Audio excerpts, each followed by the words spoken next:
This program is brought to you by Emory University. Ladies and gentlemen, good morning. Welcome to our conference on children's rights. It's a great privilege to have all of you here. Thank you so much for coming. My name is John Witte. I serve as director of the Center for the Study of Law and Religion at Emory University, the convener of our conference. Our center is dedicated to studying some of the religious sources and dimensions of cardinal ideas and issues at the intersection of law, politics, and society.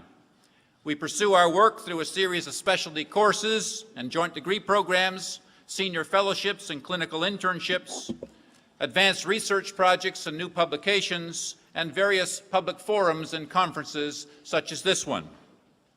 We are delighted that all of you are here, and we are delighted that we could collaborate on this conference with our friends at the Pew Charitable Trusts, the John Templeton Foundation, the Institute for Research on Unlimited Love at Case Western Reserve University, and the Emory International Law Review, who will be publishing our proceedings this spring.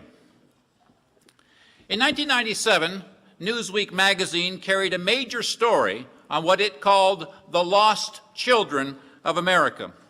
These were children born in poverty, often in broken households, and more likely than not to drop out of step, out of school, and then out of society altogether. In 1997, that number exceeded 15 million little souls. That number would double in a decade, the story predicted, unless American states and churches, agencies, and academics gave children an urgent new priorities. These grim predictions about the fate of America's children have proved painfully prescient. Despite the heroic efforts and sacrifices of many, the United States today has the highest rates in its history of illegitimate birth, child poverty and homelessness, woefully inadequate pediatric care, juvenile delinquency, teen gang violence, teenage prostitution, drug use, sexually transmitted disease, and more. Childhood is entitled to special care and assistance, reads the preamble to the 1989 UN Convention on the Rights of the Child. All children, of course, need special protection, for all children as a class are the most voiceless, voteless, and vulnerable amongst us. But there are children, says the preamble, living in exceptionally difficult conditions, and such children need very special consideration.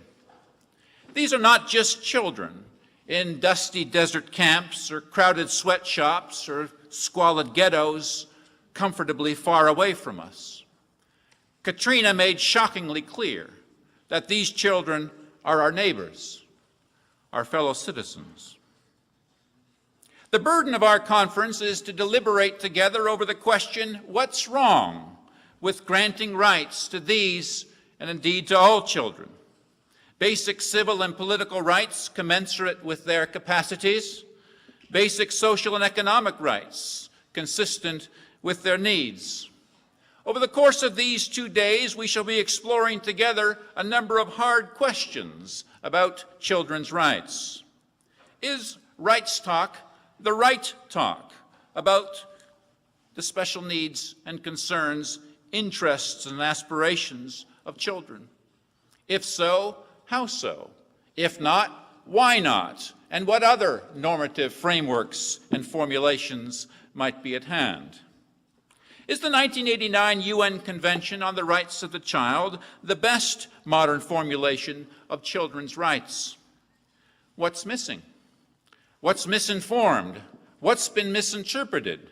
What can't or won't work? Should the United States ratify the UN Convention, especially since American politicians and academics and advocates worked so hard to shape so many of its 54 articles? What have been the main obstacles and objections to ratification? Misunderstanding? Mere politics? American exceptionalism? Religious concerns about family values? Cultural concerns about the best interest of the child standard? Political aversion to the social, cultural, and economic rights that the Convention guarantees to children? How have other countries fared who have ratified the convention, and what comparative lessons might they have for us to consider? We have gathered a score of high-powered intellectual leaders from different disciplines and professions to address these and other hard questions. Gracing our lectern today and tomorrow will be leading churchmen and statesmen, litigators and legislators, jurists and ethicists, UN officials and NGO advocates, each with a special interest in and expertise on children and their unique welfare. The conveners of our conference are my two friends and colleagues, Professor Johan van der Vyver and Dr. T. Jeremy Gunn. Johan van der Vyver is the I.T. Cohen Professor of International Law and Human Rights at Emory Law School and Senior Fellow in our Center for the Study of Law and Religion. Educated in his native South Africa and at Columbia University, he distinguished himself early in his career as a fierce opponent of the tragic injustices of the apartheid system of his native country. His criticisms of racist state policies eventually led to his dismissal from the deanship at the University of Potchefstroom School of Law. He moved from there to serve as Distinguished Professor of Law at the University of Witwatersrand in Johannesburg, from which he mounted a major human rights campaign in South Africa. He convened the first major human rights conference in Cape Town in 1979 and produced a series of path-breaking titles on human rights. His work eventually brought him to the attention of President Jimmy Carter, who brought him to Emory in 1995 as a senior fellow in human rights at the Carter Center, from which position he also came to us in the law school and in our center. Professor van der Vyver is the author of some 250 articles and a score of important books, including a major 3-volume title on the International Criminal Court, which he is finishing for Cambridge University Press this year. Professor van der Vyver will be chairing sessions and offering lectures and reflections in the course of our 2 days together. Chairing our opening session this morning is our second conference co-convener, Dr. T. Jeremy Gunn. Dr. Gunn is the new director of the Freedom of Religion and Belief program in the American Civil Liberties Union office in New York City and is also senior fellow in our Center for the Study of Law and Religion. After being awarded a JD and the PhD from Harvard University, Dr. Gunn served as director of the JFK Assassination Review Board, as senior fellow in the U.S. Institute for Peace, and as Director of Research and Deputy General Counsel for the U.S. Commission on International Religious Freedom, among several other distinguished appointments. He has lectured and traveled throughout the world as part of his comparative study of human rights, religion, and constitutionalism. He has published several dozen articles and 6 books, and has major new books in press on comparative religious liberty and U.S. foreign policy, on which he is our ranking authority. Dr. Gunn will be leading our first session this morning, introducing our 3 speakers and monitoring our conversation with you after their address. Will you please join me in welcoming Dr. Jeremy Gunn?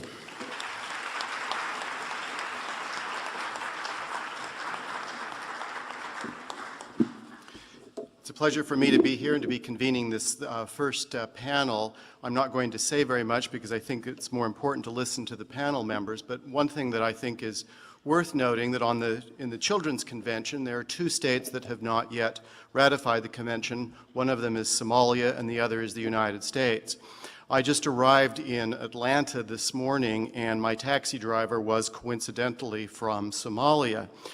And I told him that I was going to a convention where there were, to discuss a human rights convention where only 2 countries in the world have not ratified that convention, Somalia and the United States.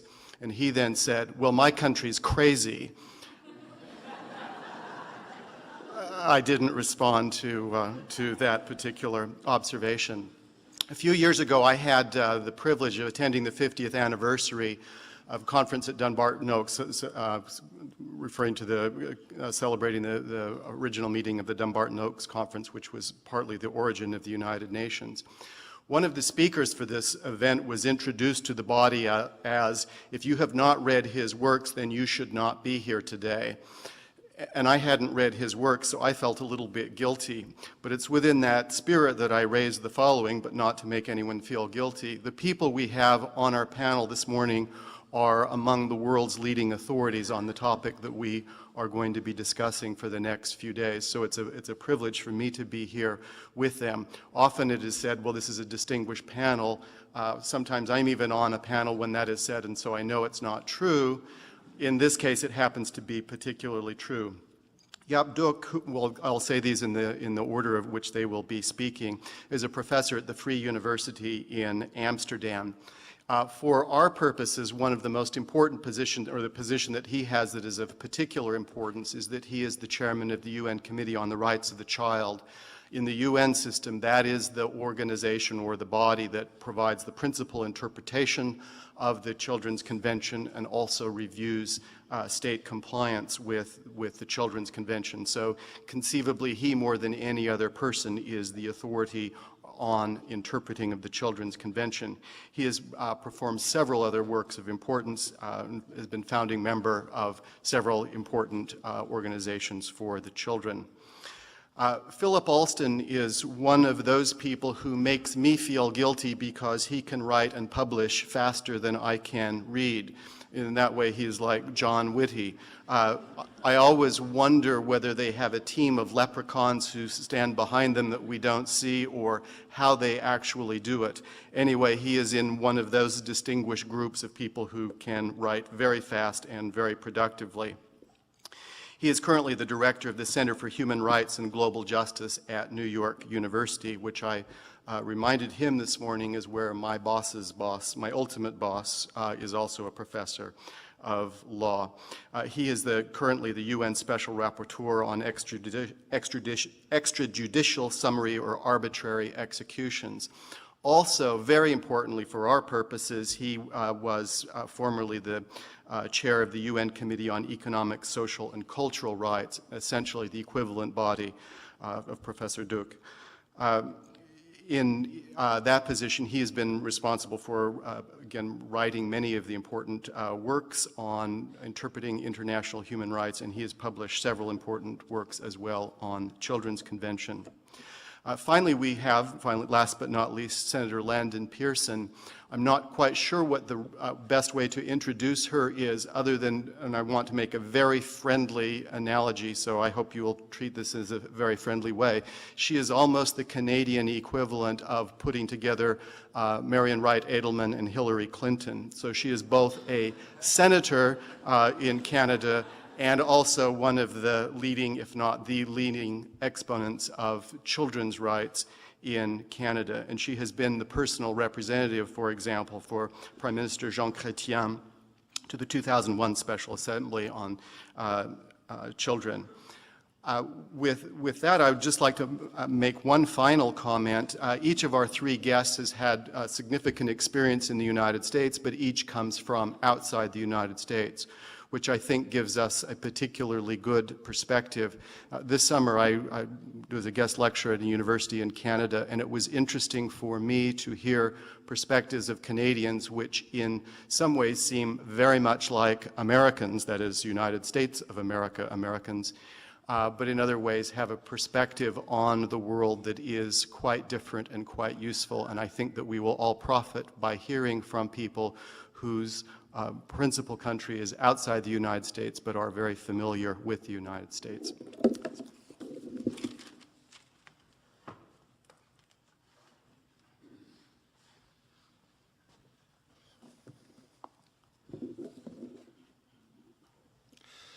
Good morning, everybody.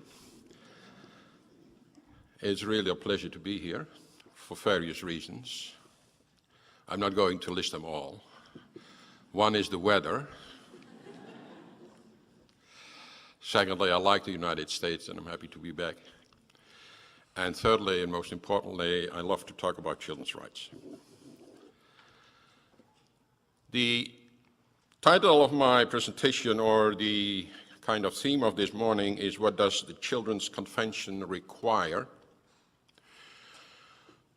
And I could give you a very short answer and then sit down.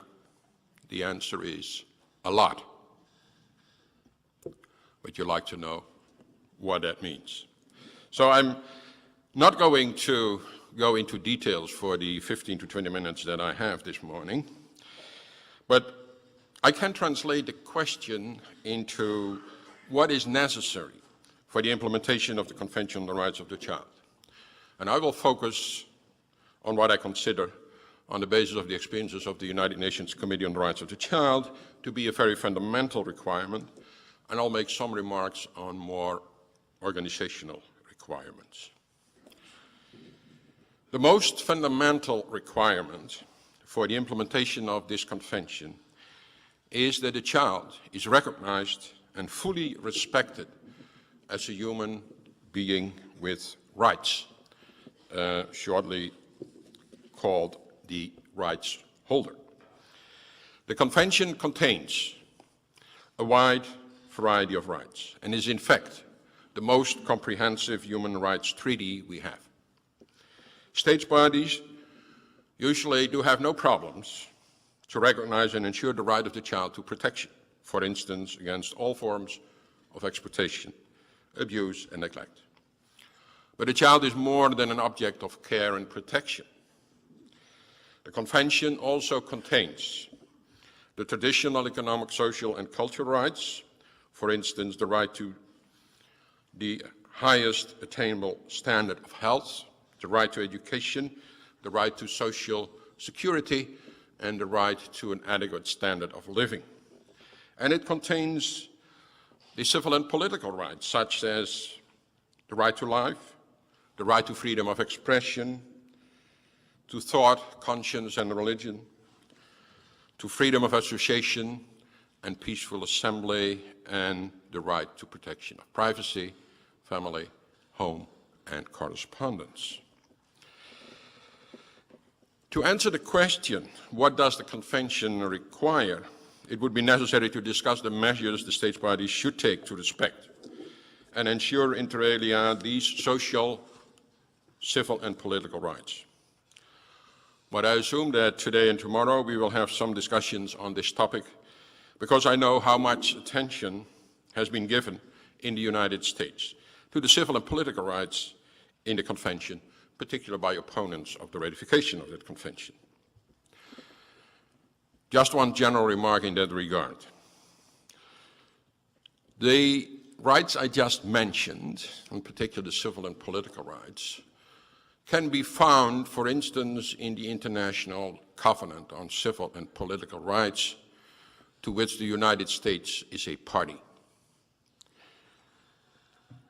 In that convention, in particular when it comes to the articles that I just mentioned on the freedom of expression, of thought, conscience, and religion, of freedom of association, freedom of peaceful assembly, all those rights to be found in the International Covenant start with lines like everyone or no one. I have not found an article in that same International Covenant on Civil and Political Rights stating that everyone does not include children. And I am not aware of a reservation made by the United States of America that the International Covenant on Civil and Political Rights does not apply to persons under 18. So if you talk about the Convention on the Rights of the Child and the civil and political rights in that particular convention, which have been adapted to the particular position of children and the role of parents, those civil and political rights, I think, are important for children. But let me get back to the recognition of the child as a rights holder. In this regard, one of the key provisions of the Convention on the Rights of the Child, which can not only be used as an indicator for the degree to which a state party recognizes the child as a rights holder, but which also lays the foundation for the implementation of the articles that I just mentioned, the civil and political rights articles. And that particular provision is Article 12 of the Convention. This article recognizes the rights of the child to express her or his views and to have them taken into account in all matters affecting her or him, which includes particularly the right to be heard in any judicial and administrative procedure. This article means, among other things, that the implementation of the Convention is a process in which children should be involved by providing them with an opportunity to express their views freely. Equally important is that their views are taken into account and given due weight in accordance with their age and maturity. A full respect of these rights will have as an important consequence, among other things, that children can build self-esteem and acquire knowledge and skills, such as those for conflict resolution, decision-making, and communication to meet the challenges of life. Knowledge and skills that will be also important to the exercise, for the exercise of their rights, as enshrined in Article 13 to 16, the articles I just mentioned, and in accordance with their evolving capacities, a concept that you can find in the Convention. The importance of these rights have been confirmed in the International Plan of Action, A World Fit for Children, adopted unanimously by the General Assembly of the United Nations in May 2002, by making, quote, unquote, listen to children and ensure their participation as one of the principles and objectives of the United Nations, and to which the states parties or the member states of the United Nations are committed to. The energy and creativity of children and young people must be nurtured so that they can actively participate in shaping their environment, their societies, and the world they will inherit. In its most recent general comment of the Committee on implementing children's rights in early childhood, adopted on September the 30th of this year, about 2 weeks ago, the Committee has emphasized that Article 12 applies both to younger and older children. As holders of rights, even the youngest child is entitled to express her or his views, which should be given due weight, again in accordance with age and maturity. Article 12 requires that states parties shall take various legislative measures, administrative and other measures, to ensure that this right is anchored in the child's daily life, in the home, in the extended family when applicable, in other settings such as care institutions, and in her or his community. There are various examples that you can find in the legislation. For instance, the Norwegian Children Act requires that as the child gradually develops and matures, the parents shall hear the child's opinion before making decisions on personal matters affecting the child. Similar provisions can be found in other laws of states parties to the Convention. But rules and regulations are not enough to create a culture in which the child is recognized as a rights holder, a subject of rights, who can express her or his views and will be listened to, and who can actively participate in all matters affecting her or him. States parties should, to quote the recent general comment I just mentioned, states parties should take all appropriate measures to promote the active involvement of parents, professionals, and responsible authorities in the creation of opportunities for younger and older children to progressively exercise their rights within their everyday activities in all relevant settings, including providing training in the necessary skills. The achievement of participation requires adults to adopt a child-centered attitude, listening to children and respecting their dignity and their individual points of view. Another important indicator for the recognition of the child as a rights holder is the respect for the child's inherent human dignity and the respect for the child's physical and mental integrity. Unfortunately, millions of children suffer every day from all kinds of violent acts, abuse, and exploitation. At the Committee's recommendation, the United Nations is currently conducting an international study on violence against children. The results of this study will be presented to the General Assembly in the fall of 2006, next year.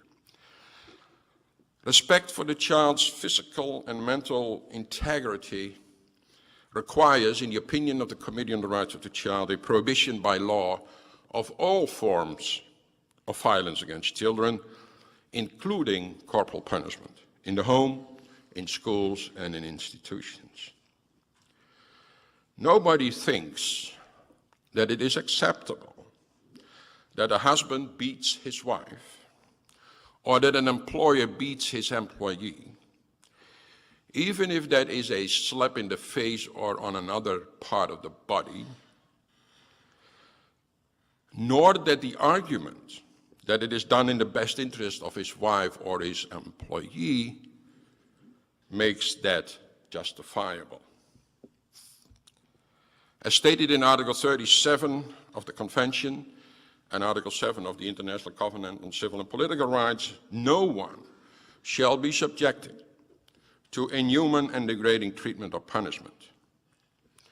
And the International Covenant does not make an exception for children, and even states that this is a provision to which no derogation can be made. The Committee is very much aware of the widespread belief that parents do have the right to discipline their children, including by using physical punishment. It therefore requires states parties not only to introduce a prohibition by law, but also to undertake, in a systematic and ongoing manner, campaigns to promote alternative, non-violent ways of disciplining children. The recognition of the child as a human being with rights requires to end all forms of violence and violations of her or his rights to respect for physical and mental integrity. To quote a 30-year-old bumper sticker, people are not for hitting, children are people too. Finally, some observations on organizational requirements. People may wonder whether the Convention has had an impact in the 192 states parties that ratified this Convention. On the basis of the Committee's reviewing of reports submitted by states parties to the Committee on the implementation of the Convention, it is fair to say that the impact has been considerable and encouraging, and in some areas even impressive. States parties have taken various measures, not only in terms of changing laws or introducing new laws, but also in terms of developing and implementing programs, for instance, for the improvement of healthcare and education, and to strengthen the protection of children from exploitation, abuse, and neglect. It is my conviction that without that Convention, most of these actions would not have taken place. In this regard, I like to acknowledge the invaluable role of UNICEF and national and international NGOs, non-governmental organizations, for the promotion and implementation of the Convention. But a lot of those activities have a piecemeal, ad hoc character and often lack sufficient resources for its full and effective implementation. It is therefore that the Committee recommends states parties to develop and implement a comprehensive plan of action for the implementation of the Convention, a plan that also should take into account the commitments made in a World Fit for Children adopted by the General Assembly, as I said, in May 2002. Such a plan of action would make it possible to develop and implement policies for an integrated implementation of the Convention. A plan in which time-bound goals are set for a progressive implementation of the rights of the child, indicating the priorities of this effort. The plan would also require the allocation of the necessary resources for its implementation. Too often, states parties introduce new laws and develop programs without providing the necessary resources. The Committee is very much aware of the fact that in federal states, a national plan of action requires special kind of measures to balance the power of the federal government with those of states, provinces, or lender governments. But nevertheless, even in a federal state, a national plan of action is a very important tool, if not only for assuring that not too big disparities are arising from the implementation at the state, provincial, or land level. And just by way of an example of a comprehensive approach, if a state party wants to reduce institutionalization of children, one of the recommendations frequently made by the committee, it should, inter alia, start with supporting families in need of extra attention and develop and promote alternatives, such as foster care, but at the same time, it should work on improvement of the conditions in institutions, not only in terms of better accommodations, better access to healthcare and education, but also in establishing a set of guidelines for the treatment of children in institutions and the respect for their rights, for instance, the rights to express their views, being listened to, and to participate in decision-making processes regarding the continuation or termination of their stay in the facility, and an independent mechanism that can receive complaints, investigate them in a child-friendly manner, ensuring that filing a complaint will not result in direct or indirect retaliation on the part of the staff of the institution. In short, a comprehensive approach is needed and may involve different ministries, authorities, and can best be done within the framework of a comprehensive national plan of action. It is also critical that a specific body, for instance, a ministry or an interministerial committee, is mandated and adequately resourced to coordinate the implementation of this comprehensive plan of action. Finally, it is necessary that the results of the plan are regularly evaluated and that the plan is adjusted on the basis of these evaluations when necessary. It would allow the state party to assess progress it is making or the lack thereof. It is apparently not easy to develop such a comprehensive plan, given the fact that many state parties don't have one. One reason is most likely that it requires strong and effective interministerial cooperation that is not easy to establish. But a comprehensive plan of action is important, in particular because it requires a full and thorough recognition of the child as a human being with rights, and a recognition that should be the leading force behind the various activities to implement the Convention. Finally, and important, a comprehensive plan will facilitate a timely reporting to the committee on the progressive implementation of the rights of the child. The Convention requires this reporting, and the importance of this requirement should not be underestimated.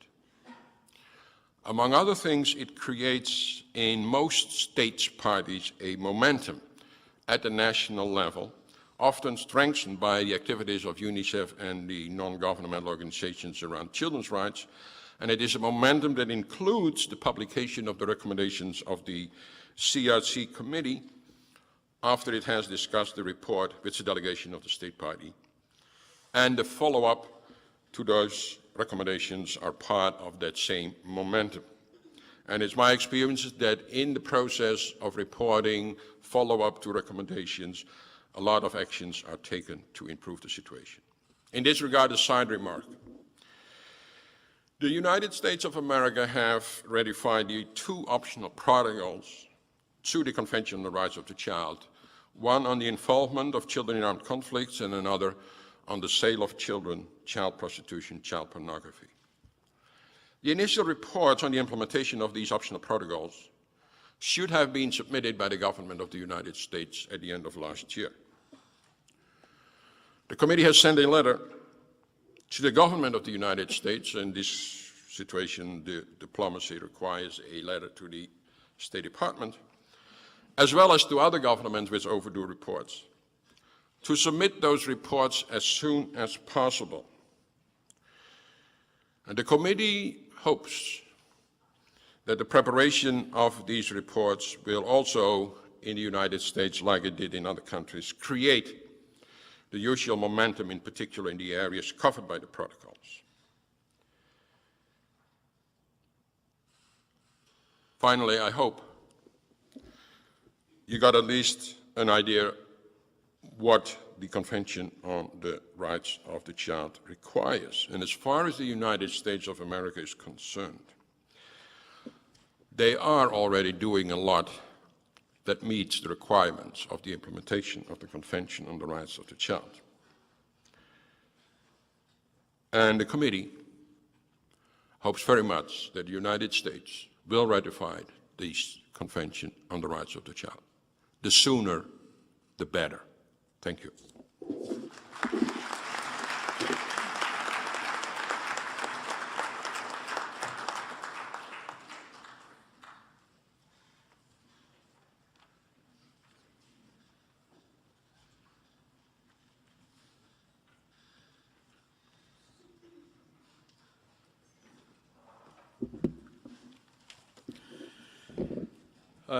Good morning.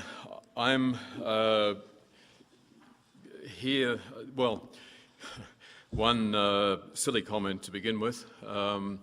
Coming to Atlanta is coming home for me, and that arises from the egotistical activity of occasionally putting my own name into Google.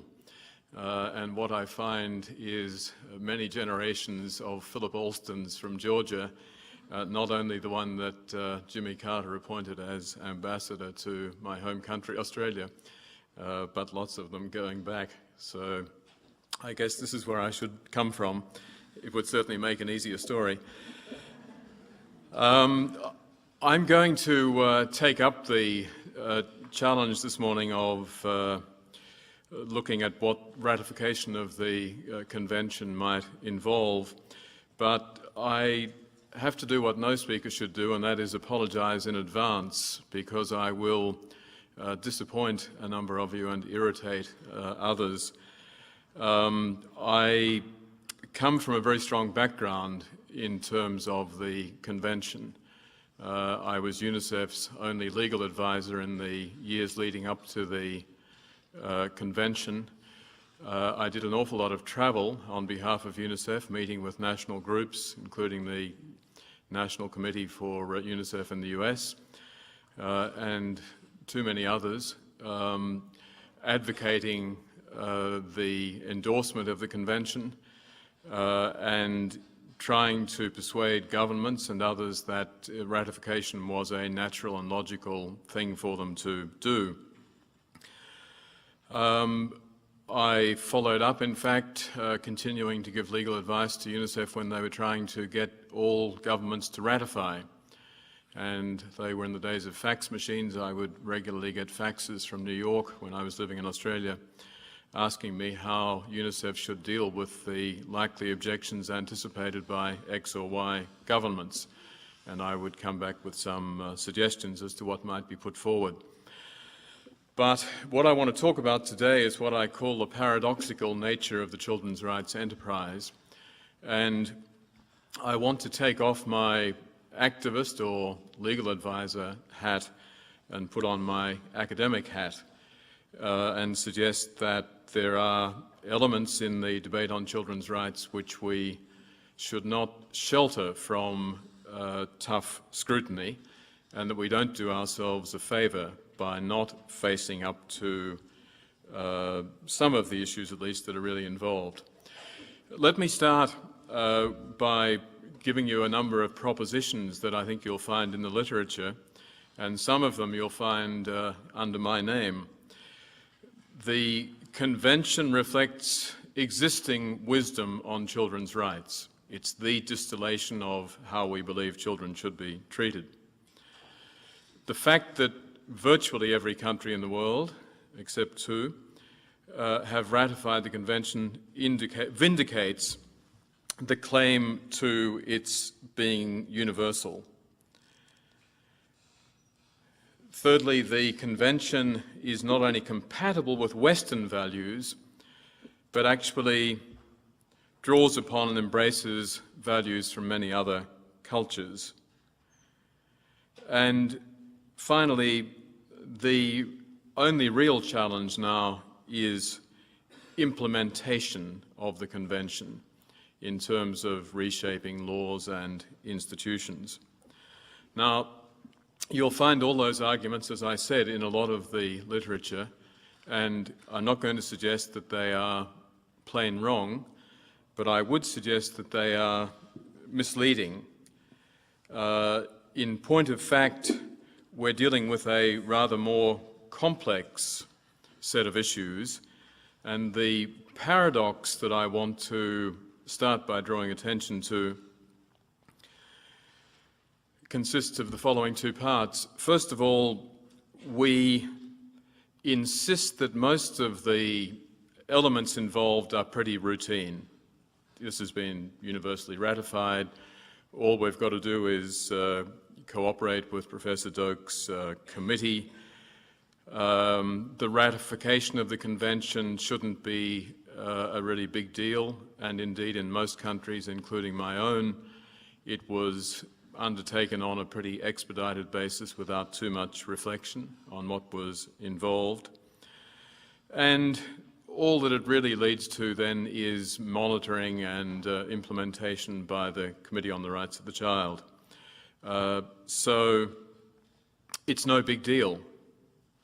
So let's do it. The other part of the paradox is the opposite. This is a huge deal. We in the United States need to ratify it because it's so important. It's so important because it has a deeply transformative agenda. The issue of the autonomy of children, their participation rights, is a dramatic change from what has gone before in too many places.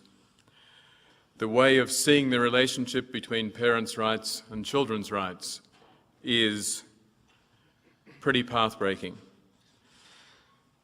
The embrace of a full range of economic, social and cultural rights, albeit only for children, is pretty major. Even issues like corporal punishment, and I'll come back to that in a moment. Even the elimination of child labour, not in our countries, but certainly in many countries around the world where the debate still is very prominent.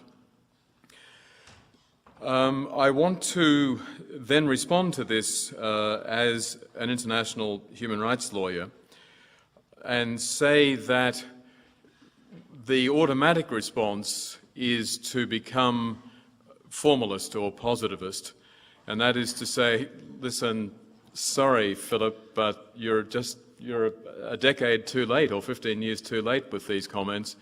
The convention is in force in every country of the world except this one. It's too late for these debates. I think that is burying our head in the sand. I think that the challenge of implementation and of understanding the convention has in many ways only just begun. And it's only as the convention starts to really bite in a great many countries that we will in fact be forced to tackle a lot of the very tough issues that arise under it. The key, in my view, is precisely more self-critical reflection. If we take the wonderful works of your colleagues here at the university, particularly Abdullahi and Naeem, whose life work in many ways has been about the need to go beyond formalism and to see how particular norms are going to play out in the communities in which we are trying to promote them, and see how those communities are going to look at the norms and deal very much with that interaction. I think that is very much the challenge for us.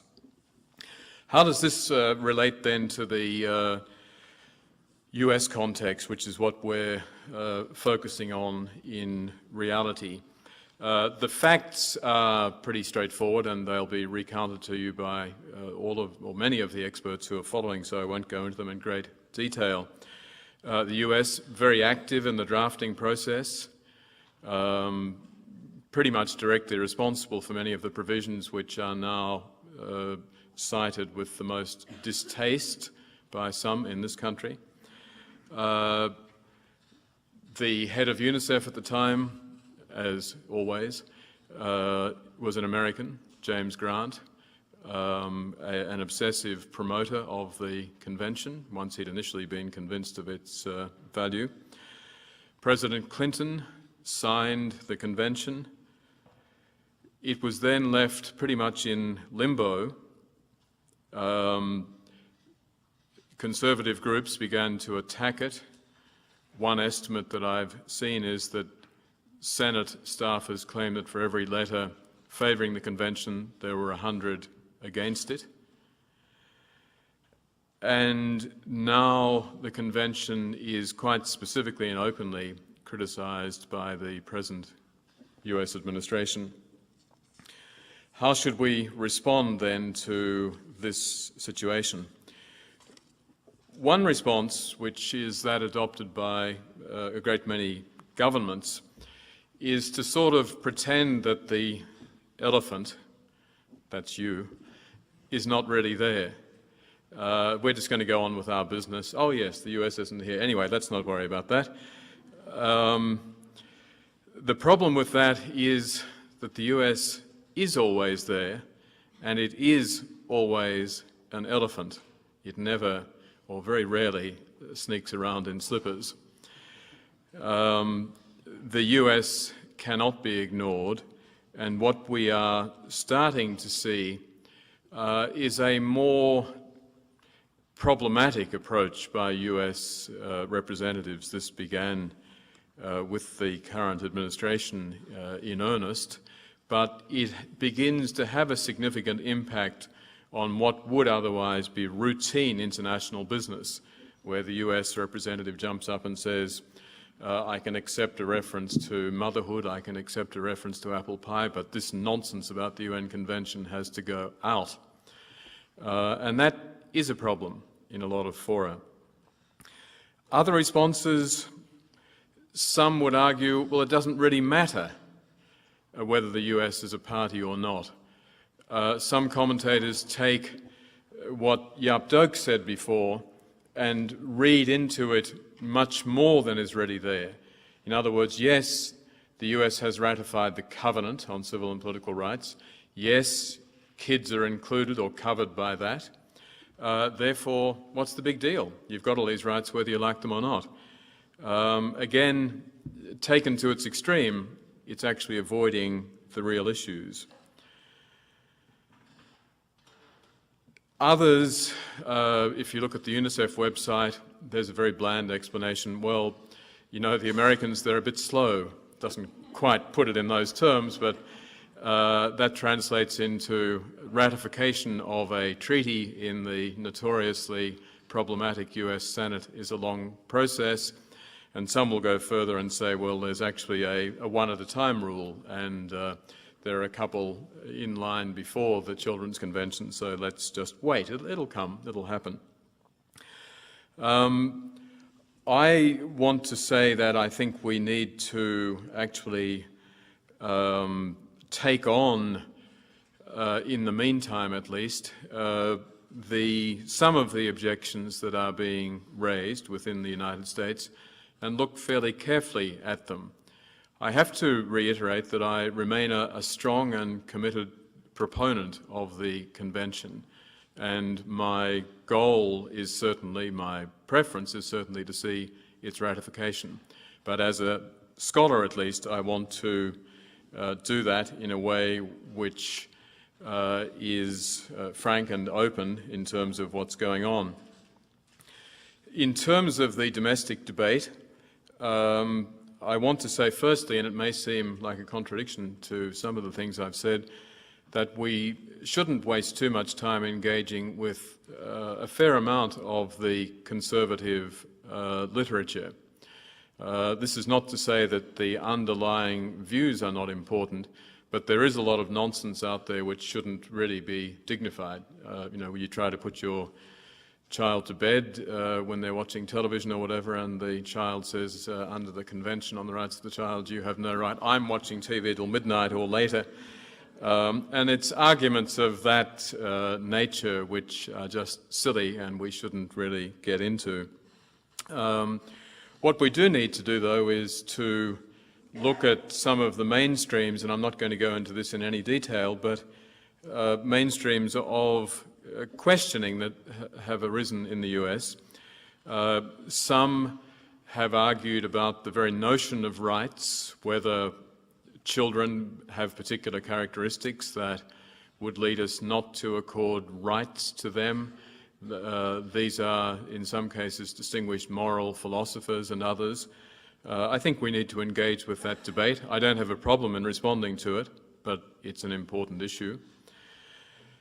Next, my distinguished colleague Marty Guggenheim from NYU Law School, who's written a superb book which has a title very similar to the one of this conference, although it doesn't have a question mark. It says, "This is what is wrong with children's rights," has, from a US perspective, identified a number of problems that he, as a domestic lawyer, sees in the use of the terminology of children's rights within the domestic legal context. Now, he makes no attempt to relate that to the Convention on the Rights of the Child, and he doesn't even suggest that everything that he says domestically is automatically applicable. But he does raise issues which, again, the proponents of ratification need to take seriously.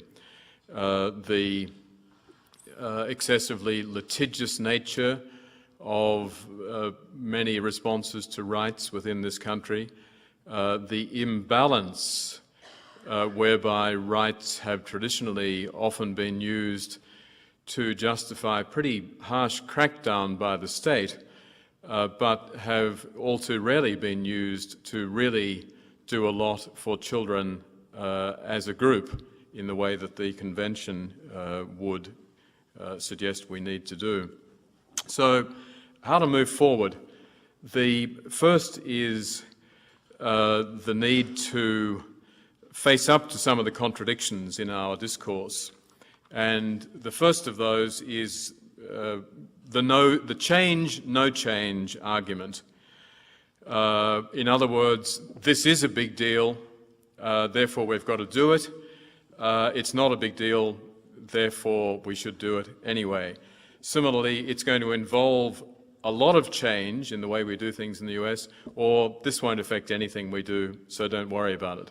And there are lots of legal arguments that can be made to show that it won't affect much of what happens in the United States. But again, they shouldn't be exaggerated in my view. And I want to take the controversial example, and Jaap probably won't speak to me again after this, of corporal punishment. I, of course, agree with the general proposition that children should never be hit. And I don't think I have ever hit any of my 3 children. I believe strongly in it. But I think it's a little bit simplistic to simply draw a comparison and say you don't hit your wife, you don't hit your employee, therefore don't hit your child. I can see the compelling philosophical issue involved, but children are different, children who sometimes are not able to communicate, etc. And what we've got then is a very widespread culture in a great many countries which believes not in beating the daylights out of children, but in gentle chastisement which involves corporal punishment. My mother, who's still alive at the age of 91, never ceases to tell me about the virtues of the wooden spoon, which apparently I was privileged to enjoy very often. Now, I'm not saying for a second that I defend that, although I don't say that to her. But the point I want to make is, in fact, that what we're engaged in here is a very deep-rooted effort to change cultural assumptions, one that I'm strongly in favour of. But at a certain point, the formalistic arguments that, this is just like beating a wife is not going to be enough. And therefore, the no big deal argument is not enough, and we need to acknowledge what's really involved. Second dimension, second contradiction in a sense, in much of the literature pro-ratification is linked to what I've just said, but it's slightly different. It's the international versus domestic dimension. And the argument is very simple. I remember the Swiss government wanted to ratify the Covenant on Economic and Social Rights quite a few years ago now, when I was chairing the UN committee on that issue. And they came to me and said, we need to get your advice and ideally a statement from you that we can use in our publicity and so on. And I said, just a minute, how can you ratify this? You've got to go to a referendum, don't you? And they said, oh, no. A referendum is only for something that's going to affect domestic law. So we're making clear this is just a foreign relations initiative. And of course I nodded and said, because I wanted to get it ratified. But of course it was nonsense. To see this as a foreign relations exercise is very self-defeating, very unacceptable to serious human rights proponents. And yet it's very often how it's presented in the US. Look, this is just so we tell, the other idiots out there that we are really committed to this. It's not going to have any impact at home. It'll improve our international standing. We'll get a member on the UN Human Rights Committee and so on. I think those arguments are highly problematic, and they contrast directly, of course, with the approach adopted by the domestic lawyers. I mentioned Marty Guggenheim, but there are many others who have reservations about certain aspects of the way in which children's rights are put forward and are implemented. And we really need to assume that the Convention is going to have some domestic impact.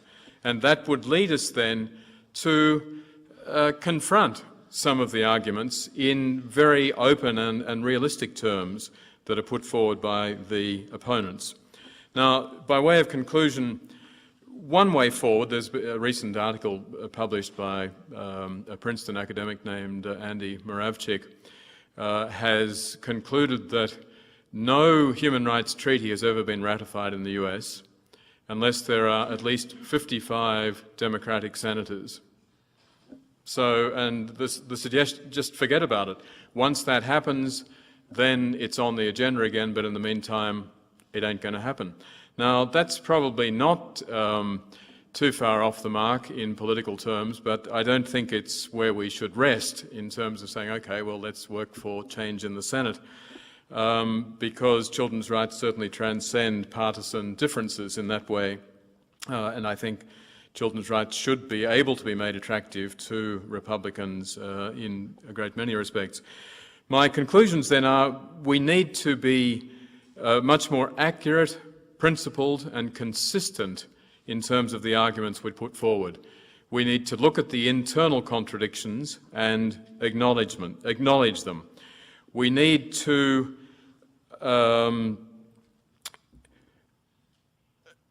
recognise as a starting point, and this is an incredibly important point, that all human rights are about change.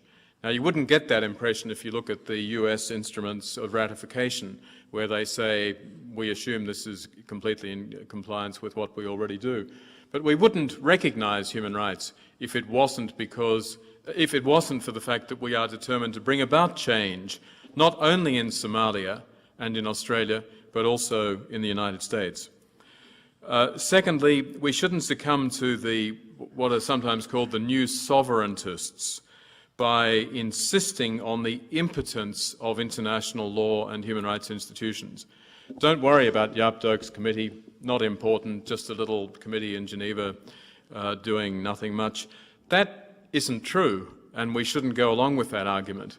We have to acknowledge that it's doing important work and it has implications. And finally, we also shouldn't overstate the requirements of the Convention or its ability on its own to change domestic law and practice. The Convention and its ratification is actually only a starting point. It's only a tool given to those who want to bring about the deeper change, the transformation in the way in which we think about the rights of the children. Thank you.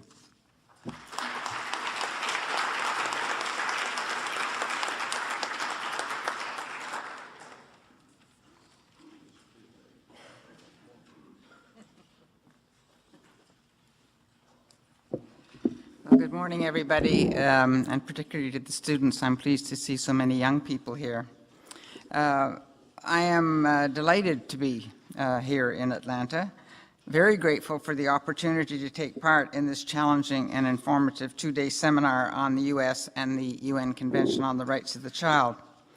And I come to you not only as an ally from your neighbor up north, but also as a family member. My mother was born in the geographical center of the United States. For the students here, does anybody know what that is? Fort Riley, Kansas. The daughter of a cavalry officer in the days when the U.S. Army still rode horses into battle.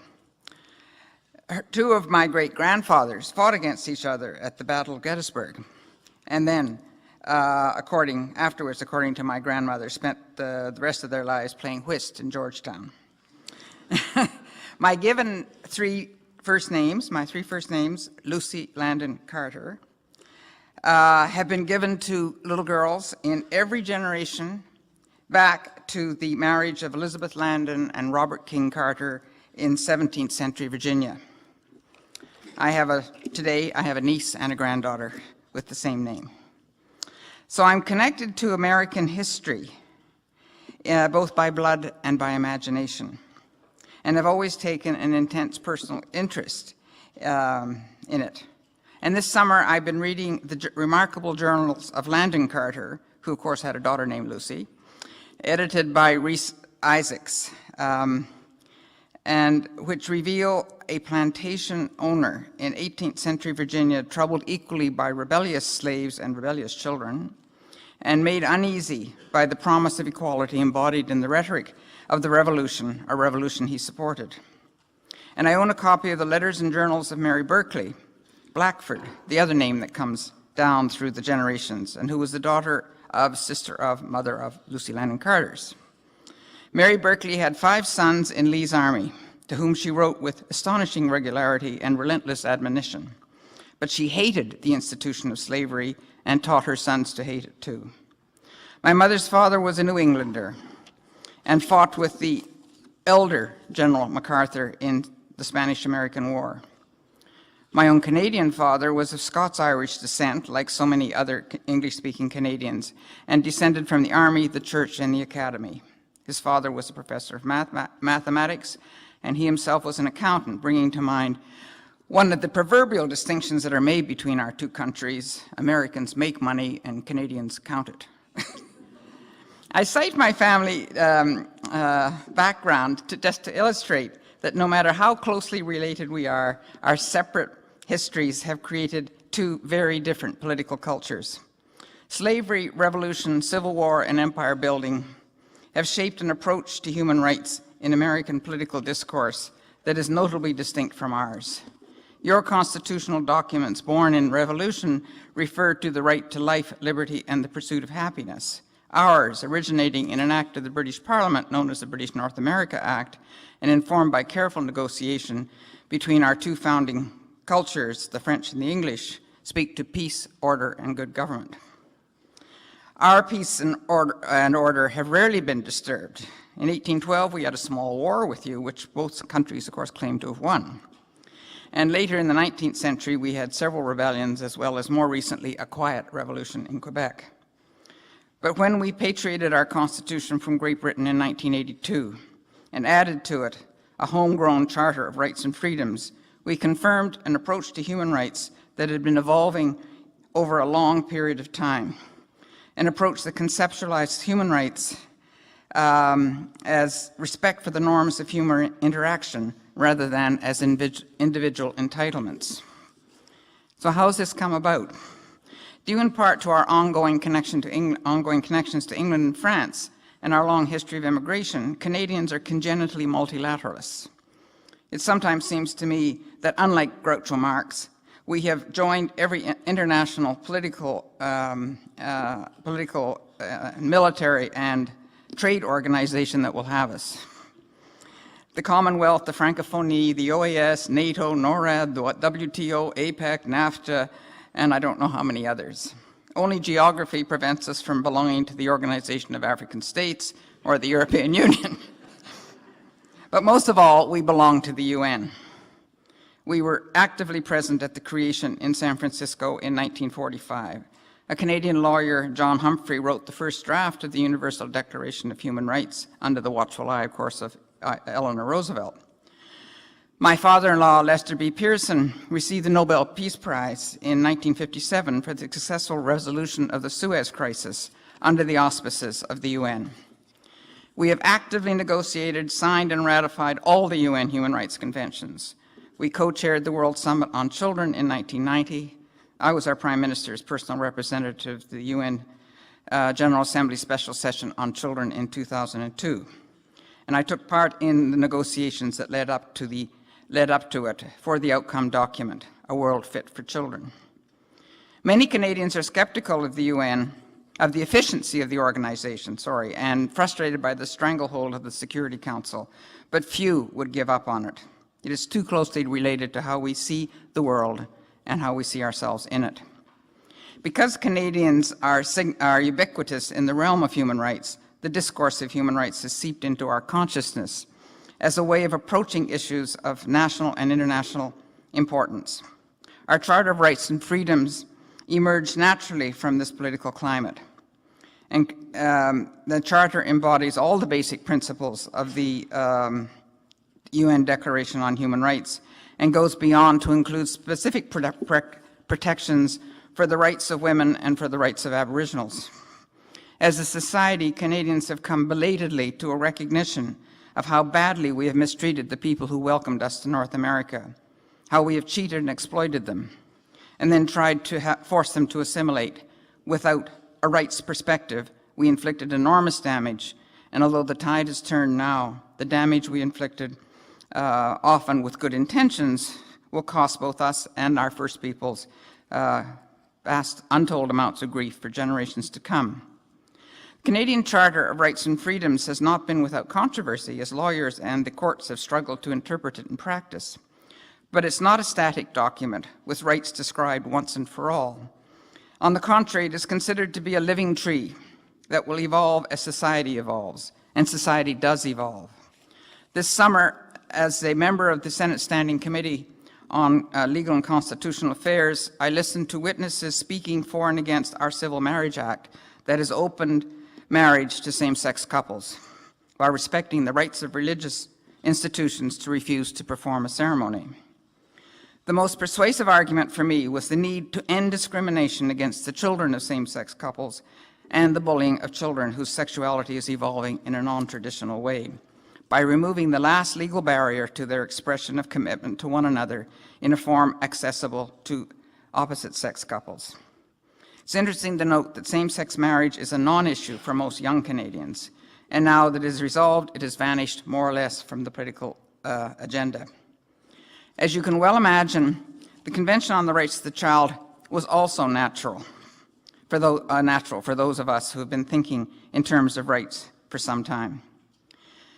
So the problem in our country is not the ratification of a human rights treaty, it is the implementation in practice. And here's where our countries tend to converge, because while our political cultures are differ with respect to the rhetoric of rights, our social constructs of childhood tend to have certain similarities. This is partly due to the common law tradition that we both share, which tends to reinforce the notion that anyone knows better than the child where his or her best interests lie, and that the family is a protected area. Since we ratified the Convention, some of the new amendments to our criminal code with respect to child protection and to children as witnesses or victims are taking the principles of the Convention into account. And our new Youth Criminal Justice Act is expressly informed by it. But the criminal code is federal law, and most family law falls under the jurisdiction of the provinces, and it is in that law that notions of childhood as an incomplete state tend to persist. A second barrier to implementation is the absence of effective mechanisms, particularly at the federal level of government. I've just come back from a trip to Europe with the Standing Senate Committee on Human Rights, of which I'm the vice chair, and our committee is studying the rights and children's Rights and Freedoms, and we'll be making a report which will go to the government probably next week after a year's study of the subject. These mechanisms to implement the convention abound, I find, in Europe. Even England, that bastion of tradition, has a children's commissioner who was only appointed after writing an exam set by children. There's great parliamentary interest in children's rights at Westminster, as there is in the new Scottish Parliament and in Norway, where we also visited. Parliamentary involvement suggests to me that there is a growing public support, as yet we don't really have that in Canada to the same extent. This brings me to the third barrier to implementation. Too many people in North America, and that includes Canada, simply do not believe that children should have rights. This has already been mentioned this morning. While religious attitudes may underlie this resistance in part, there are other causes as well, including, in my view, the very negative portrayal of adolescents in the media that frightens adults. Yet, as Anne McGilvray, who is an important Canadian legal scholar, has noted, to exempt children from human rights is to designate them as less than human. Notions of the ownership of children, the privacy of childhood, and the primacy of the parent continue to support appalling abuse. As much as we would like to explain the maltreatment of children as idiosyncratic or situationally induced, its continuation long after the fact, illegality and damage of abuse become public knowledge, and the proprietary justification of abusers, I can treat my child as I like, suggests that it is the status of children and not their vulnerability which promotes exploitation. So as an ally and a not-so-distant relative, what can I suggest with respect to the U.S. and the Convention on the Rights of the Child? Over the years, I've developed many friendships and collegial relations with many, many, many Americans, and I know that people in the U.S. care a great deal about the well-being of children, and that Americans have developed knowledge and expertise in child development and other child-related issues to the benefit of us all. But what is missing, in my view, in what comes from America, is the rights perspective. Now, I'm going to give you two examples. In Canada, we have been conducting for a number of years a national longitudinal survey of children and youth, which has yielded invaluable results in the understanding of what are the social and emotional requirements for healthy child development, which I briefly summarize. These are adequate income for families with children, effective parenting within strong and cohesive families, and supportive and inclusive communities. But in the instruments that were used to gather the information for this ongoing study, I discovered some time ago a serious flaw. The devil, as they say, is always in the details. In a questionnaire to be completed by kindergarten teachers, one item asked, "Is this child cruel, bullying, or mean?" When I saw that, I was outraged. Oh, but I was told that's an instrument designed by American social scientists, and it has that highly desirable quality, validity. But then I said, no teacher should ever feel justified by the imprimatur of the Government of Canada to ask herself such a question about a 5-year-old child. It's a violation of that child's right to be treated with respect. Information about the child's behavior must be sought in a much more respectful manner, and I'm happy to say that they've now changed the language for subsequent data sweeps. The second example comes from my experience negotiating a World Fit for Children. Canadian priorities for this special session were youth participation and redress for children who have been discriminated against, both of which are basic principles of the Convention. The U.S., on the other hand, I can't say, I never saw their instructions exactly, but this is how I interpreted it.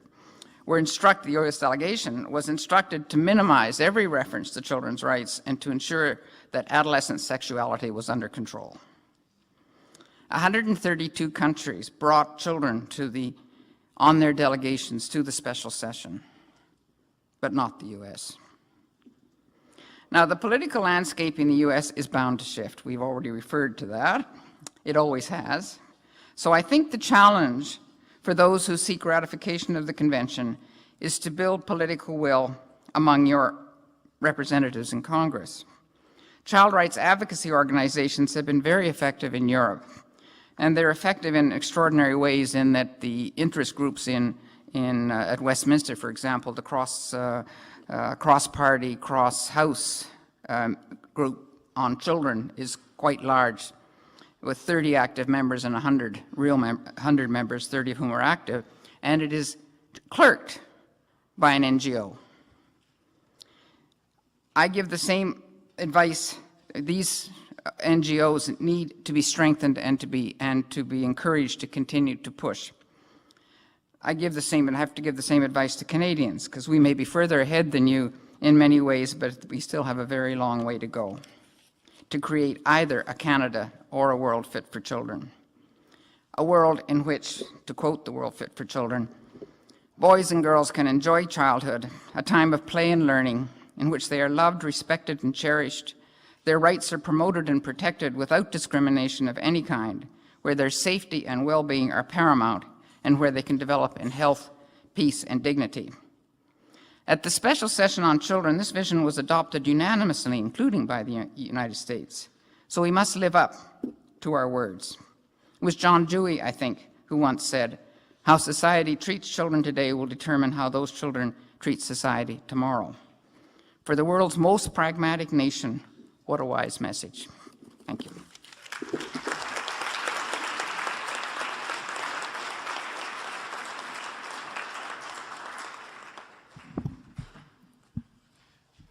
I'd like to thank each of the speakers, both for the wisdom which they offered, as well as for keeping on time, which leaves us time for questions from the audience. I don't see the microphones in the audience. Oh. Okay, the people with microphones. What I'm going to do is use a little bit of prerogative and ask the first question. And I will do something that I encourage all of you not to do, which is to ask multiple parts of the question. It was prompted by some of the words that we have. In the paper that I'm doing, that I'll be doing later, I've been looking at objections that religious groups have made to the convention. So I'm going to ask a question in light of that and in light of some of the things that were said.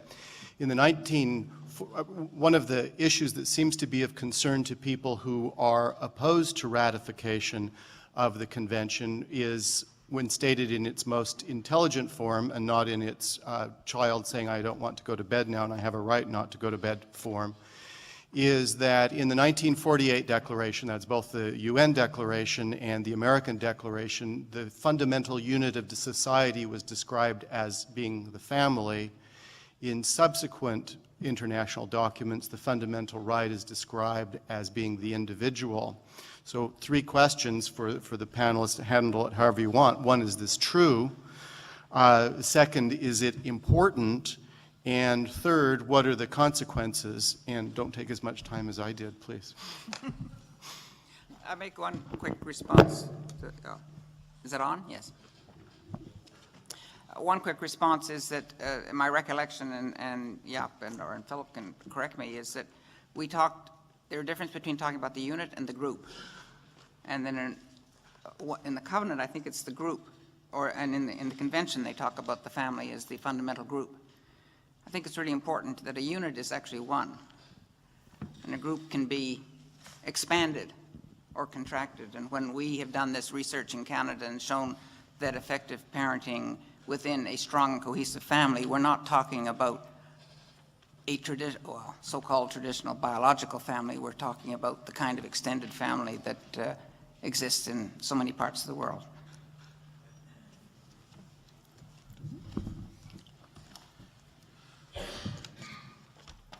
I think, in my opinion, and you can find confirmation in many of the recommendations of the Committee on the Rights of the Child, the Convention on the Rights of the Child is the most family-friendly human rights document I'm aware of. It starts with the preamble, and I was just trying to find the text. The preamble to the convention, and I'm not going into some legal arguments with my neighbor, who is certainly going to comment on that, how important preambles are. But convinced that the family as the fundamental group of society and the natural environment for the growth and well-being of all its members, in particular children, should be afforded the necessary protection and assistance so that it can fully assume the responsibilities within the community. Recognizing that the child, for the full and harmonious development of his or her personalities, should grow up in a family environment is one of those leading philosophies behind the rights of the child. And some authors in this country arguing that children are abandoned to their autonomy is, I think, a misinterpretation of the Convention.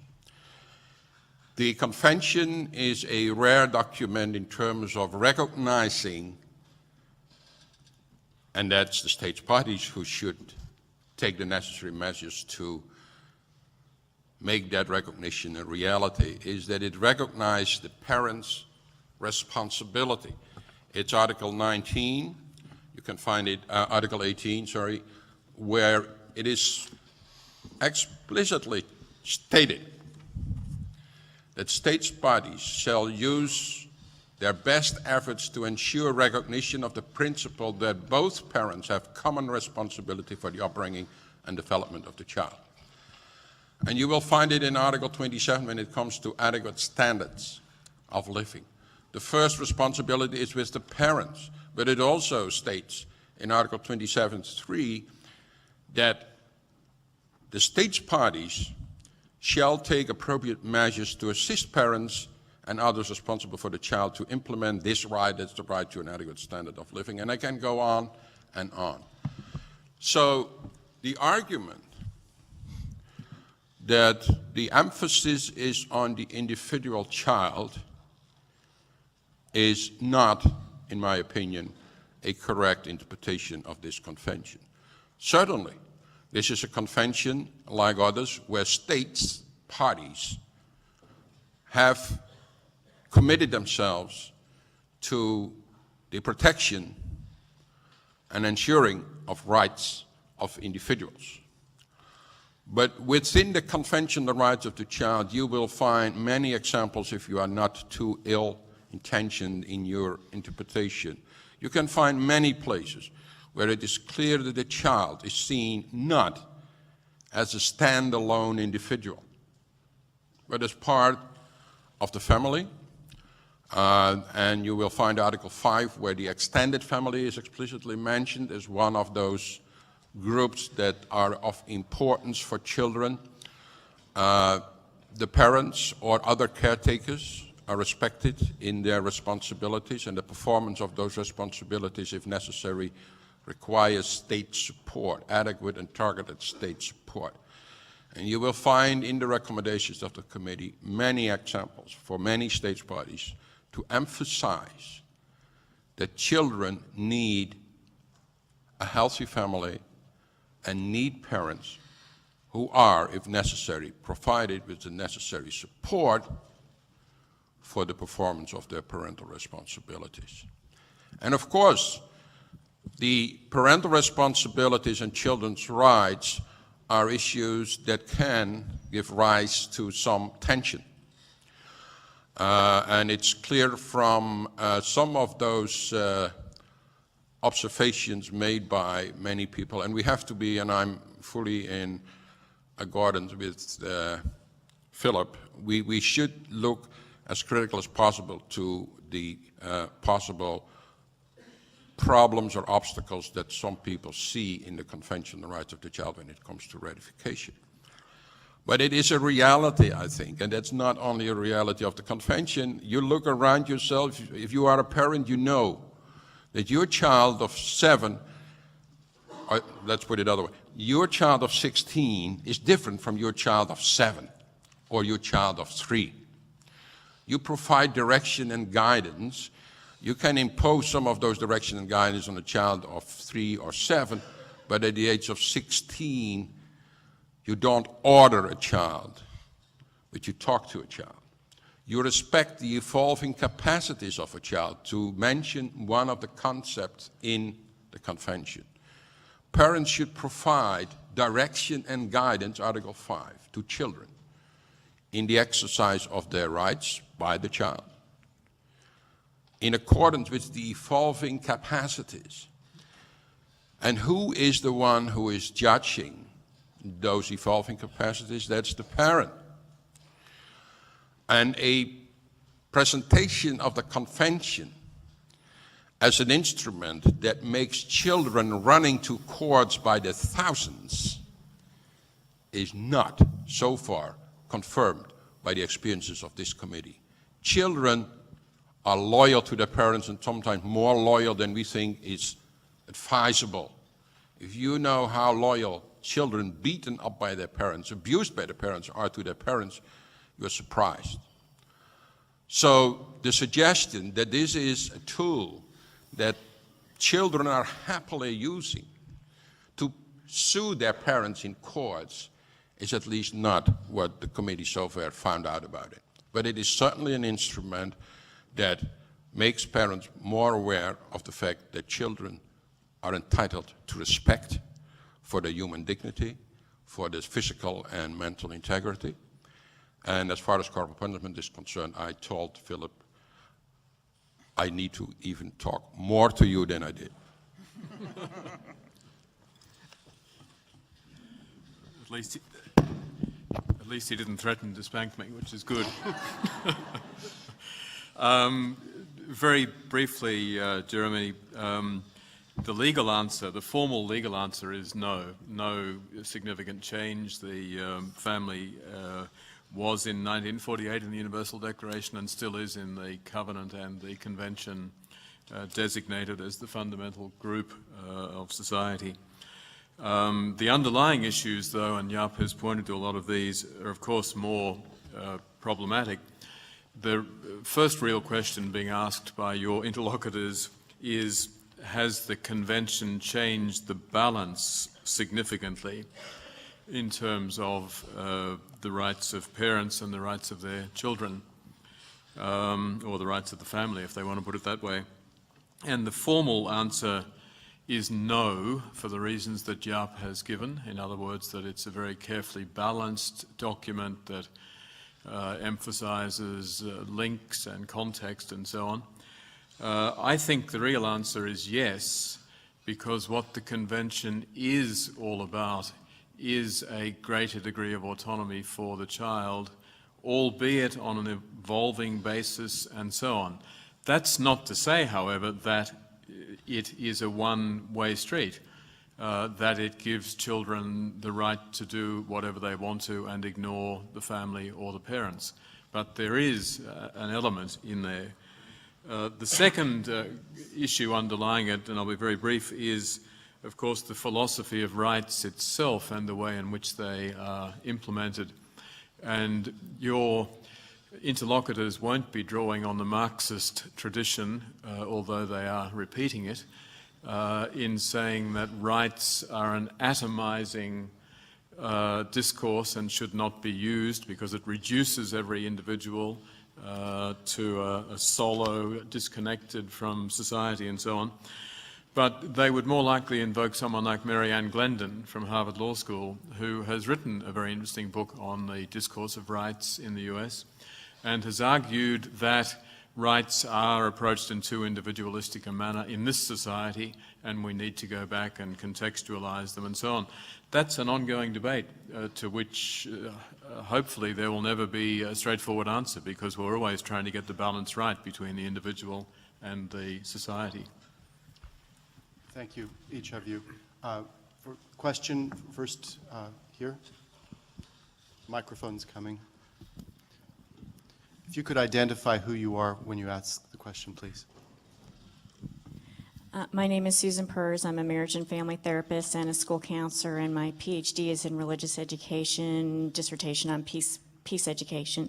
So I've been studying the treaty since '95, which obviously isn't very long compared to you. But my question is, I was wondering if in Article 23, if there's any possibility for or support for creating basic standards of community health in communities, basic standards of medical care and income, full employment, caps on CEO salaries, any kinds of environmental laws. I mean, things that would be very detailed, the devil's in the details, like you said earlier, that could really create structures that truly support families, since we've known for 50 years that poverty, destroys families.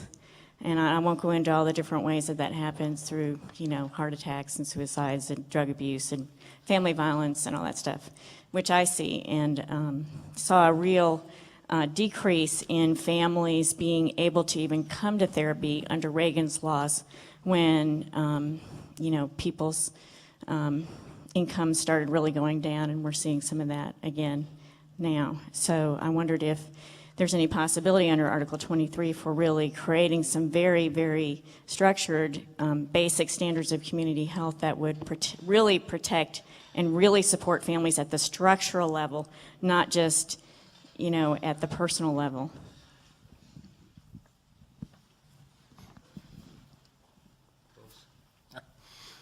Okay. Again, I think the committee, looking at Article 23, but I think similar observation can be made as far as Article 24 is concerned. The right of a child to adequate health care in order to achieve the highest attainable standard of health, whether the child has disabilities or not, requires, in the opinion of the committee, a very major effort of states parties to make sure that all children can enjoy that particular right. And what does that mean?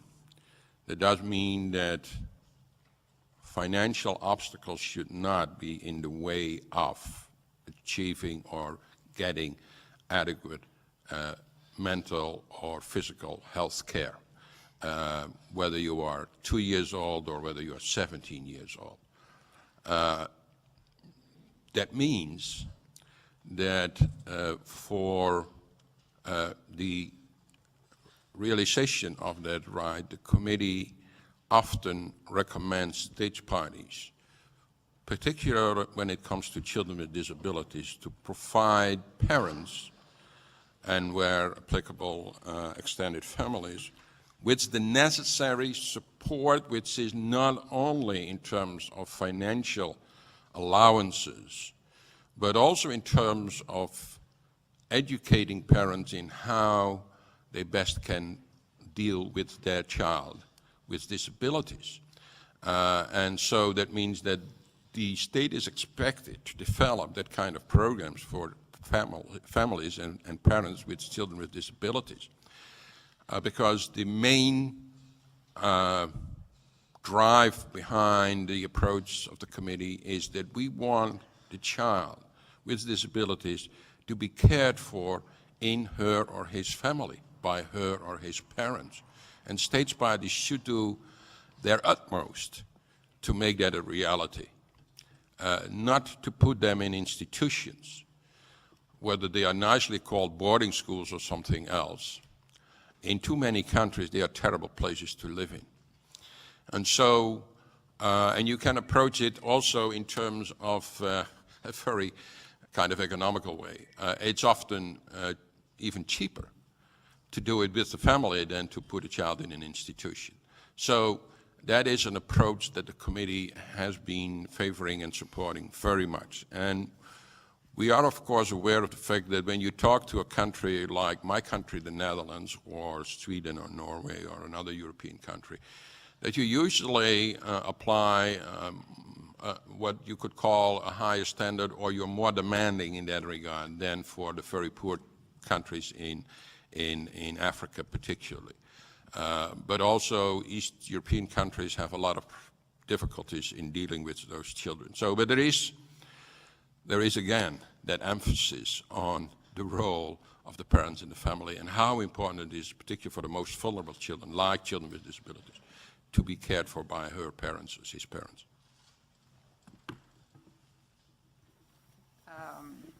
This is a good question for Canadians. We, as you know, have a publicly financed health care system through 13 interlocking provincial and territorial health insurance plans, which adhere to national principles set at the federal level: public administration, comprehensiveness, universality, portability, and accessibility. And the aim of the system is to ensure that all insured residents of Canada, including children, have reasonable access to a range of medically necessary goods and services. The disability community in Canada is very strong. There's a very good Canadian Association of Community Living, and various others are very articulate and are working very hard to getting, and we have over the last few years have increased the amounts through the tax system that families with children with disabilities may have. We recognize exactly the principles that Mr. Doak has just, Yap has just described. Of course, we have always a long way to go, partly because there is some growth in children, for example, among autistic children, which is the case here in Canada, in the United States as well. There seems to be an increase in that population, and we have to make, it's very challenging to get some of the kinds of services available for autistic children and the supports to the families, medically fragile children and others with disabilities. There's a great deal of interest in that in Canada, and of course, you know, we're not doing it perfectly, but I think we are with our universal healthcare system, which of course is one of the ways Canadians see themselves, has its faults, but it's no child in Canada ever goes unattended. Okay. Yes, please.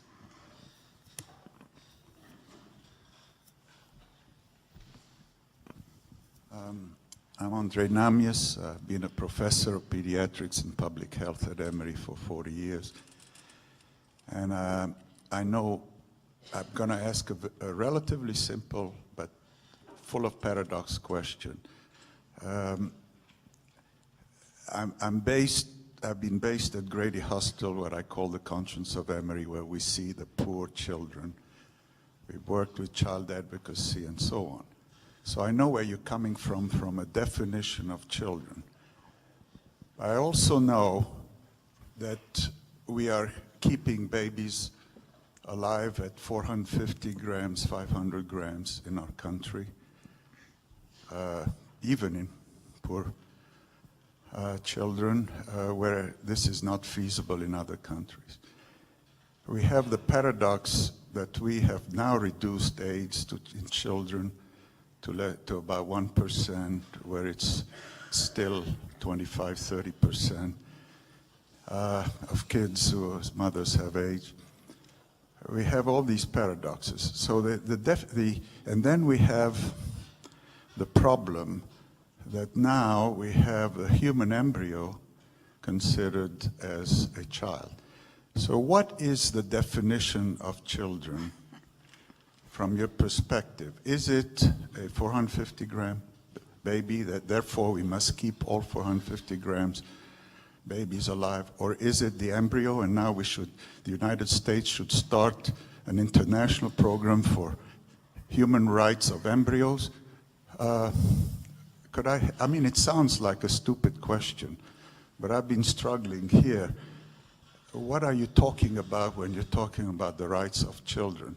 I think I know. I've taken care of children. I've tried to prevent disease and so forth from a public health point of view, from a pediatrician's point.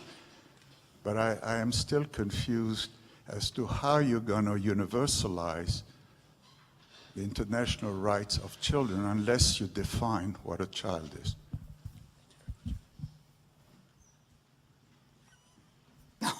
It's you. I'm used to difficult questions. Let me first give you the formal kind of legal answer. If you look at Article 1 of the Convention on the Right of the Child, one of the striking things, it defines a child as every human being below the age of 18 years, full stop. Every human being below the age of 18, that's a child. Now, your question, so we know the end, what's the beginning? It has been discussed when the convention was drafted in the 80s, and it was carefully avoided. They couldn't solve the problem of when would it start. You can also find in the preamble a line that created some confusion, and that is that the child is should be protected before and after birth. That was a particular line in linking that with the Article 6 on the right to life that gave rise to a lot of discussion on the abortion issue in the drafting process of the convention. Ultimately, it was decided, whether that's possible or not, but to be neutral. So there is a statement that can be found in the documents of the drafting process where the chair of the drafting committee, and the drafting committee was composed of representatives of states parties. So it was not just a gathering of experts, it was states parties were represented there. That the Convention on the Rights of the Child was neutral on the issue of abortion, and he did use other phrases, and I have to look it up, but it boils down to the fact that the Convention does not impose any kind of standard on states parties. So it basically allows for regulation of some abortion, and it doesn't prohibit a state party to prohibit abortion. The abortion issue, nevertheless, has been mentioned in some instances, and you will find them in the recommendations of the committee. The committee is particularly concerned when there is a widespread practice of illegal abortions. And those illegal abortions often also affect under 18 girls. And many of them die, and maternal mortality in some countries is relatively high, and one of the reasons or explanations for that is the high number of illegal abortions. So it is raised in the committee, but not in terms of you should have or you should not have, that kind of thing. No. I'm coming back to your question about, yeah.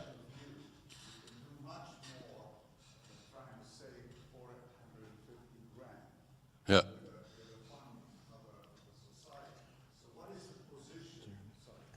What is the position in terms of this terrible paradox at the individual level of a family who wants to keep a 450-gram fetus alive with the extraordinary amount of funds that are needed, which could be used for keeping many, many more children alive? That's my concern and my paradox as a public health person and as a pediatrician. Yeah. Because pediatrician, I'm looking at the individual, I'll help the family. Public health-wise, I'm torn because I'd much rather that funding go to immunizations and other health care. Yeah. So that's the question. Abortion is a religious problem. Human embryos, those are religious that I hope will be brought up later. But that's my dilemma. Yeah, and that's a question I think the convention does not respond to in terms of what a state party should do. I think it's important that state parties do have a clear policy in that regard on where they put their priorities and where they put their money. And that's up to state parties. But the committee is not going to give a standard in terms of 400 grams is viable enough to spend a lot of money on, and 375 is not. We as a committee are not doing that. And I have to tell you, the Convention on the Rights of the Child is not providing answers to all possible questions people may have in individual cases. I actually just wanted to really amplify that final comment that Jaap made. which is that we have to be reasonably modest, in fact, in relation to the Convention. The Convention says what it says. It deals with a number of extremely important issues, but there are vast numbers of complex, paradoxical, ethical and other issues that arise in relation to which the Convention can only provide some general guidance. And that's how it should be, because there isn't an international attempt through a treaty to resolve issues of the greatest complexity which societies need to grapple with themselves. So the issues that you raise are quintessentially ones for the American people through their political processes and the courts to determine, and the Convention can only have quite a limited impact on that. Next question, please. I'm Dorothy Beasley. I'm a senior judge from Georgia, and my question is this. You have continued to say it needs implementation, and in that context it would be through legislation, parliaments. However, my question is whether you know of any high courts in the countries which have ratified this, that have used the convention in the decision-making that relate to children's issues. I can think of some as related to women, but not children. And even our own Supreme Court, some of the justices are citing UN conventions, not as governing, but rather as giving some guidance. And I think that that is obviously in this country very often rights are achieved by going through the court systems when the legislatures don't act. Now, I recognize that we do not have implementing legislation, certainly here, but in lots of other countries there aren't. But that can be bypassed if it's done correctly.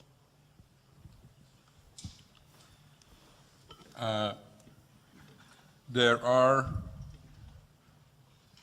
examples, and it's growing, of court decisions that either use the convention as a guidance, as you suggested, but there are also examples of courts, for instance, I think the African Constitutional Court is one of them, the Indian Supreme Court is another one, and some countries in Europe, where the convention was used in a more decisive manner in settling a conflict between domestic provisions or domestic interpretation of provisions and the convention. It's particularly acute, I think, in some European countries. Let me just give you an example of my own country. One of the highest bodies on administrative justice in my country decided that a child of a couple that was illegally in the Netherlands, they were waiting for removal from the Netherlands, that child, under the Convention on the Rights of the Child, Article 27, was entitled to an allowance, and the amount of money that was given to the child was the difference between an allowance for a couple without parents, without children, and a couple with children. And the difference between those two figures was the amount that the child was entitled to. Politicians went out of the roof, some of them at least, even suggesting that we should revoke our ratification to the Convention on the Rights of the Child. But I think it's an example of the rights of the child, and I think that the parents in this case were filing this request in the court. And and there are a growing number of cases, and the committee systematically asks states to provide the committee with examples of court decisions in which the convention was invoked, either by way of guidance or as a decisive argument in deciding the case. Well, just a very brief addition. Obviously, it depends on the legal system. So in many countries, you can't directly invoke the Convention on the Rights of the Child. But there's no question there's a strong and growing body of decisions. In Australia, there's a very famous case which threw the legal system and the government into some turmoil called the Teoh case, T-E-O-H. There's the Baker case on immigration in Canada. There are lots of cases under the European Convention on Human Rights where the Convention is cited and sometimes relied upon. And my final comment, more provocative, is of course the Supreme Court's decision in Roper v. Simmons on the juvenile death penalty. While it's a very controversial point, there's no question that for the majority, which did cite the Convention on the Rights of the Child, international standards in relation to the juvenile death penalty played an extremely important part in producing the final result. But of course you can still say formally, no, but we didn't rely on the Convention. Indeed, we couldn't have because the US is not a party and so on, but it still played an important role. Can I make a comment? Yes, Yeah. please. I think the use of the Convention in judgments is relatively new, so I think it'll be a while before we see how it works out in a variety of countries. I mean, it's been referenced, it's been not referenced when it should have been, and so on in a number of cases in Canada, but we've begun to get a body of jurisprudence where it does get cited. And I think the direction is moving in that direction. What will be interesting to see is, for example, Norway, which has just now put the Convention, brought enabling legislation for the Convention, and Norway is a dual system. So I don't think they have not yet had any cases in which you've seen that the Convention actually supersedes Norwegian domestic law, but that's the intention. And I think, ask the same question in 5 years, and I would hope you'd have there'd be a lot more evidence of how it's being used and, in fact, whether that's a good idea. Thank you. Okay, we have time for one final question. Oh, we have time not for one final question, but I need to make one final comment. When as a parent of a 17-year-old child, I noted when Jaap said that as children get older, such as age 17, then they have evolving capacities to reason, and I think from the perspective of the child, the parents have deteriorating capacities to reason. John. Well, we may have as parents deteriorating capacities to reason, but we saw vindicated wonderful capacities to reason deeply about these issues of children's rights in the Convention. The three panelists have vindicated their sterling reputations, and I think they deserve a robust round of applause.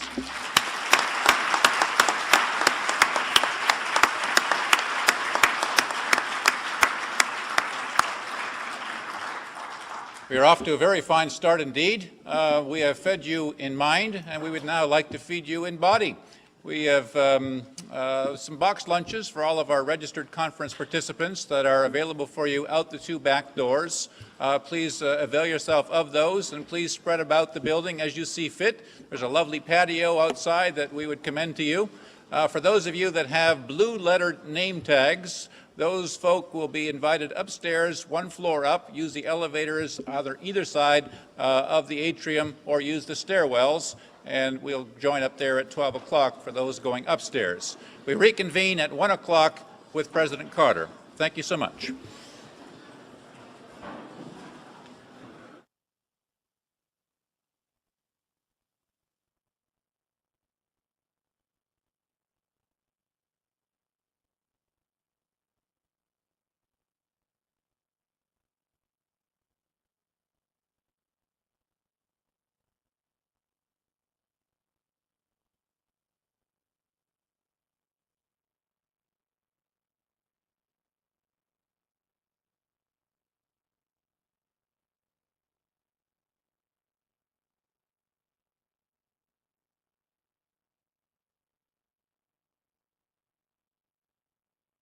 The preceding program is copyrighted by Emory University.